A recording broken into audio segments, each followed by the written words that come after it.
อยู่บ้านใดนี่ลูกบ้านสามสะอาดบ้านสามสะอาดวะ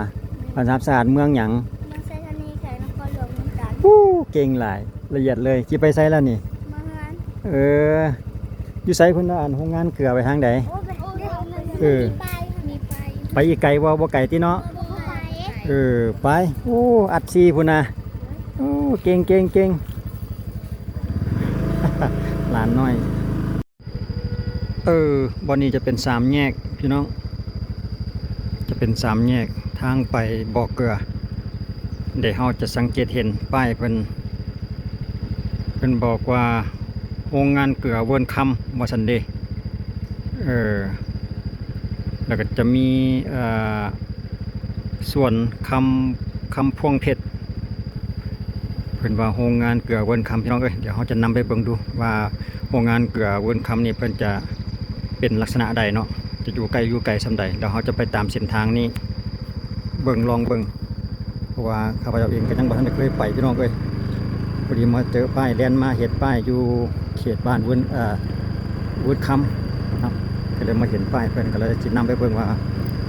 บ่อเกลือผ่านมาเฮาก็เคยได้ยินแต่ชื่อพี่น้องเกลือเวิร์นคำวันนี้ได้ผ่านมาก็เลยจะเอาภาพบรรยากาศทางโรงงานเกลือเพื่อจะดูแบบใดลักษณะใดเนาะเราจะเรียนไปในกม.ที่ฮอดอีกที่หนึ่งหลังจากเราเรียนมาอีกน้อยหนึ่งเราก็จะมาเจอลักษณะเป็น3แยกคือกันเพิ่นก็จะมีป้ายบอกอีกคือกันสำหรับด้านนี้เนาะสำหรับจุดนี้โรงงานเกลือเวิร์นคำไปทางนี้เป็นที่ลูกศรบอกเดี๋ยวเราจะนำไปเบิกตามที่ลูกศรเป็นบอกนะเนาะตามป้ายเพิ่น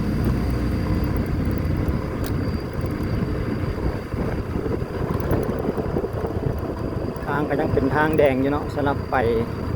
โรงงานเกลือของเพิ่น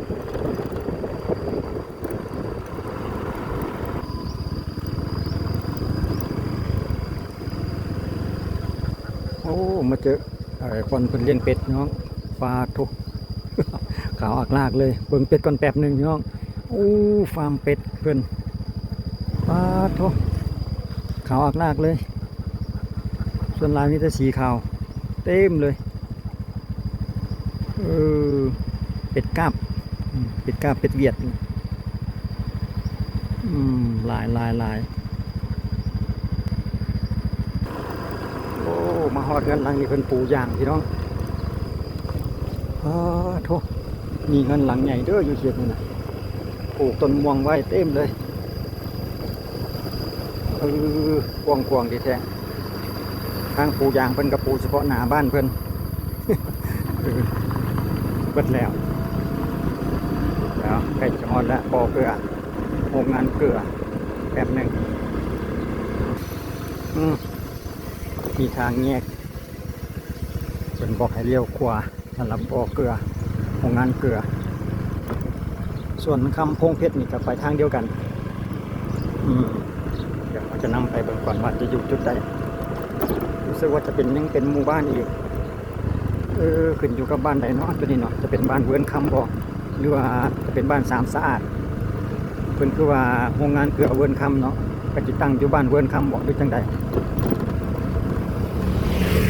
รู้สึกว่าบ้านนี้จะเป็นบ้านสามสะอาดหรือบ้านเวิร์นคำเดี๋ยวเราต้องขอถามเพิ่น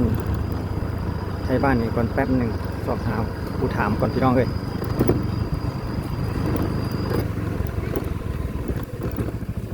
ละเดี๋ยวอันนี้เพิ่นอยู่บ้านใดนี่ลูกบ้านสามสะอาดบ้านสามสะอาดวะบ้านสามสะอาดเมืองหยังเมืองไซธานีแขวงนครหลวงเมืองจันทร์เก่งหลายละเอียดเลยสิไปไสแล้วนี่เมืองนั้นอยู่ไสเพิ่นอ่านโรงงานเกลือไปทางใดไปได้เอาเงินมีไปอีกไกลบ่ไกลติเนาะไปอัดซีพุ่นน่ะเก่งหลานน้อยอยู่ในบ้านนี้เองบ้านสามสะอาดว่าซั่นเด้พี่น้องขึ้นอยู่กับบ้านสามสะอาดเมืองไซธานีนครหลวงเวียงจันทร์ว่าซั่นเด้บอกละเอียดเลยครบจบ7เดี๋ยวเอาไปเบิ่งก่อนว่าโรงงานเกลือจะเป็นลักษณะใดก็รู้สึกว่าจะเดินผ่านหมู่บ้านเพิ่นไปเลยเนาะสำหรับโรงงานเพิ่น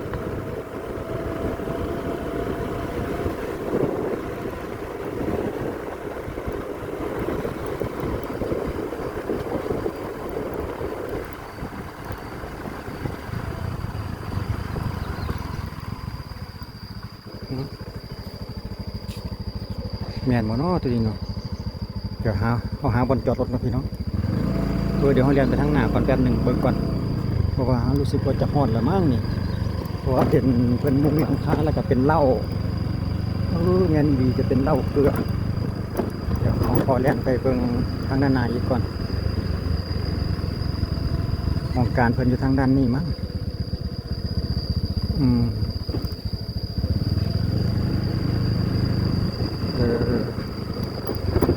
แสดงว่า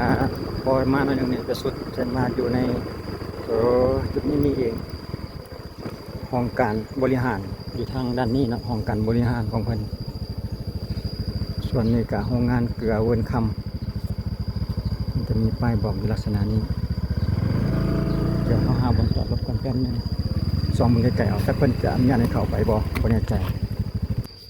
โรงงานเกลือเวิร์นคำทางนี้เพิ่นก็จะรักษาการเพิ่นห้ามบุคคลภายนอกเข้านี่เด้เพิ่นจะมีป้ายบอกบุคคลนอกห้ามเข้าก่อนได้รับอนุญาตก็จะอยู่ประมาณนี้มิตรว่าเฮายางเลาะซองมันไกลๆเอา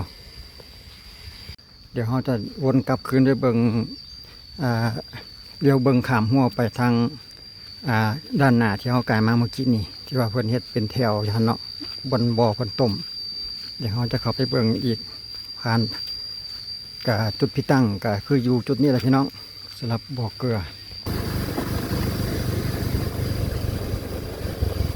เฮ็ดเป็นเหล้าเลยเนาะ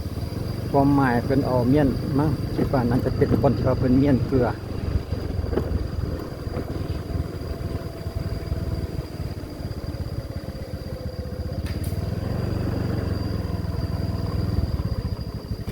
เบิ่งอีนางน้อยๆอันคือว่าอันชีโอโลนซ่าอยู่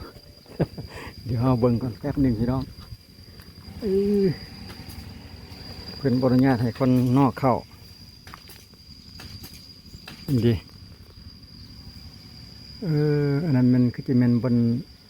บ่อเพิ่นเนาะบ่อเพิ่นต้มแล้วก็ทางด้านข้างก็คิดว่าน่าจะเป็นแบบเป็นเหล้าแบบเมี่ยนเกลือประมาณนั้นแหละคิดว่า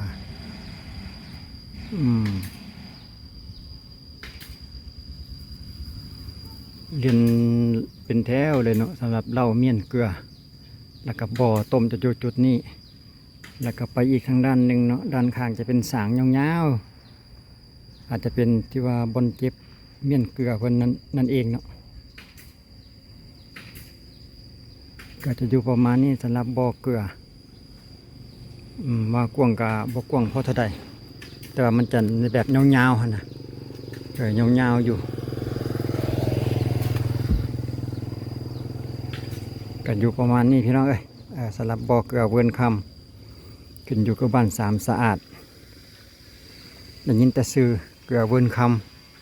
ำส่วนทางเข้ามากับเข้ามาอยู่ทางบ้านเวิร์นคำเนี่ยน้องต้องได้ผ่านบ้านเวิร์นคำสะก่อนยังเข้ามาหาบ้านสามสะอาดนี่ได้เนาะทางเข้าก็จะอยู่ทางด้านเป็นบ้านเวิร์นคำเพิ่นจังได้ขึ้นชื่อว่าเกลือโรงงานเกลือเวิร์นคำ